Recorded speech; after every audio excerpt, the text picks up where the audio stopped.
출애굽기 13장 11절부터 16절까지 한 절씩 교독하겠습니다. 여호와께서 너와 내 조상에게 맹세하신 대로 너를 가나안 사람의 땅에 인도하시고 그 땅을 내게 주시거든 너는 태에서 처음 난 모든 것과 내게 있는 가축의 태에서 처음 난 것을 다 구별하여 여호와께 돌리라. 수컷은 여호와의 것이니라.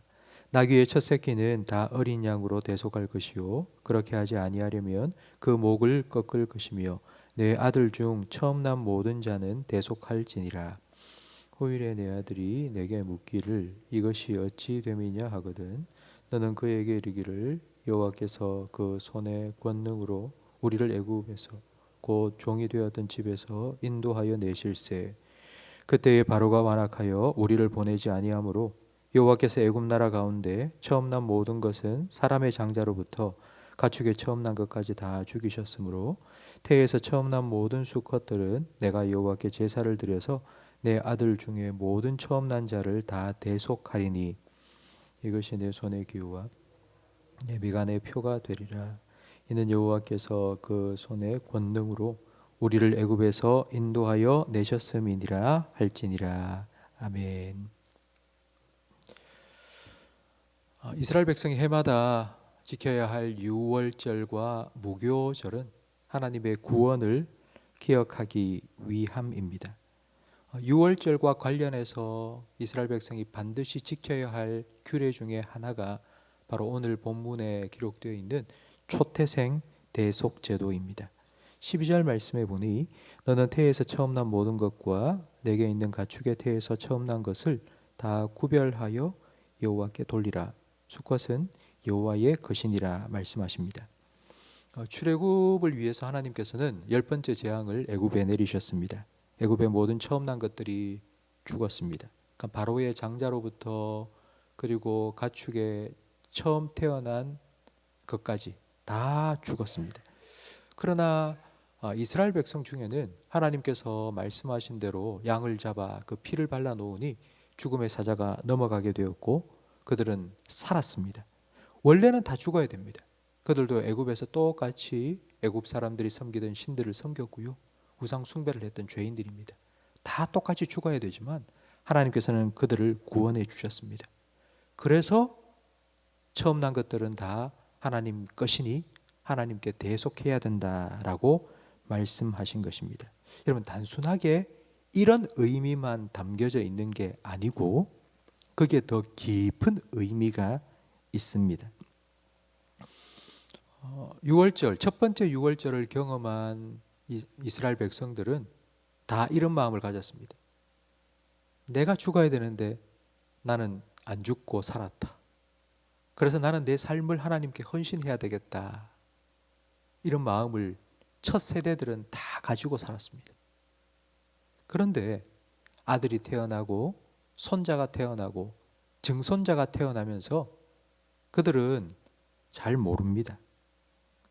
자기하고 상관없는 일입니다. 내가 죽을 뻔한 것도 아니잖아요. 뭐 할아버지가 옛날에 뭐 그런 일을 겪었다면 뭐 그분이 죽을 뻔하다가 살은 거지 나는 상관없는 거 아닙니까? 내가 뭐 하나님한테 내 삶을 드리고 막 그렇게 살 필요가 없지 않습니까? 라고 생각할 수 있습니다. 그래서 하나님께서는 처음 태어난 아들부터 가축에 처음 태어난 것까지 다 하나님께 대속 제사를 드리고 하나님께 드려야 된다고 명령을 하신 것입니다. 그 일을 통해서 자녀들이 묻습니다. 아버지 왜 내 하나님께 드리는 제사를 이렇게 하는 겁니까? 라고 물을 때에 14절과 15절에 설명을 해주라는 것입니다. 후일에 내 아들이 내게 묻기를 이것이 어찌 됨이냐 하거든 너는 그에게 이르기를 여호와께서 그 손의 권능으로 우리를 애굽에서 곧 종이 되었던 집에서 인도하여 내실 때 그때에 바로가 완악하여 우리를 보내지 아니하며 여호와께서 애굽 나라 가운데 처음 난 모든 것은 사람의 장자로부터 가축의 처음 난 것까지 다 죽이셨으므로 태에서 처음 난 모든 수컷들은 내가 여호와께 제사를 드려서 내 아들 중에 모든 처음 난 자를 다 대속하는 것이다 라고 설명을 해 주라고 이런 명령을 내리신 것입니다. 여러분, 자세하게 설명을 해주라는 겁니다. 자세하게. 하나님께서 그냥 이스라엘 백성을 구원해 주셨다. 하나님께서 우리를 애굽 땅에서부터 건져 주셨다. 그러니까 이렇게 두루뭉술하게 이야기를 툭 하고 끝내지 말고 어떻게 출애굽했는지, 무슨 일이 있었는지, 하나님께서 어떻게 우리를 구원해 주셨는지, 우리는 어떻게 구원을 받았는지에 대해서 자세하게, 세세하게 할아버지가, 아버지가 기억하고 생각해내서 아들에게, 손자에게 이야기를 해 주라는 것입니다. 교회 나가면 우리가 다 구원받는다. 교회 다니면 천국 간다. 이렇게 이야기하고 끝내지 말고 너는 어떻게 구원받았는지 혹시 아니? 너는 언제 예수님을 만났니? 너는 구원의 확신이 있니? 너는 만에 하나 혹시라도 사고가 나서 오늘 네 생명이 끝난다면 너는 정말 천국에 갈 수 있니? 라고 물어보라는 것입니다. 그리고 그 아이의 대답을 들으면서 아들의 대답을 듣고 손자의 대답을 들으면서 우리는 알 수 있습니다. 과연 내 아들이, 내 손자가 정말 예수님을 믿고 구원받았는지 아닌지 우리는 들어보면 알지 않습니까? 그래서 설명을 해주라는 것입니다. 자세하게.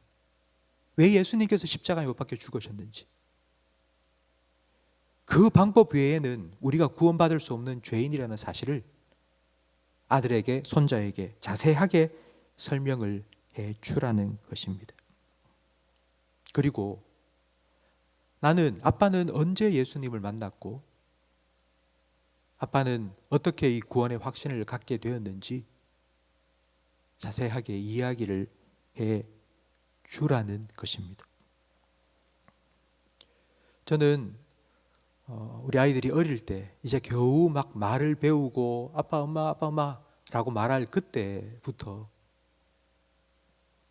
복음을 전하고 예수님을 전하고 십자가의 이야기를 들려주었습니다. 제가 그렇게 한 이유는 제가 총각 때 유치부 전도사를 했습니다. 그런데 유치부 아이 한 명이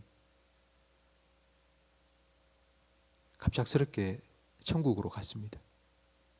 소아당뇨가 있었는데 그 아이가 독감에 걸려서 급히 응급실, 밤에 응급실에 가서 주사를 맞았는데 그 소아당뇨가 있으면 주사에 쇼크가 일어날 수 있습니다. 그래서 주사를 맞고는 그 아이가 그만